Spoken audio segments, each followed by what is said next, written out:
ইমাম সাহেব, আমার আপনার সাথে কিছু কথা ছিল। আগের বার যখন আপনি আমার ঘরে আসেন তখন এই জায়গায় কিছু টাকা ছিল। না না, আমি আপনাকে চোর অপবাদ দিচ্ছি না, আমি শুধু জিজ্ঞাসা করতেছি।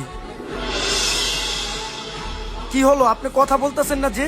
তোরা না করছি না এ ব্যাপারে ওনার সাথে কোনো কথা বলতে? ইমাম সাহেব, আমি ওরই মাপ চাইতেছি, আপনি মাফ করে দেন। ওই জায়গায় যে কোরআন শরীফটা আছে ওইটা নিয়ে আসো।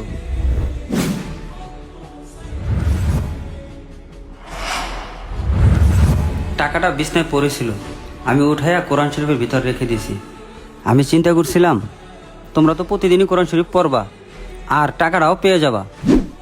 আমি তোমার কথায় ততটাও কষ্ট পাইনি যতটা এখন পেয়েছি, কারণ তোমার ঘরে 6 মাস ধরে কোরআন শরীফ পড়া হয় না।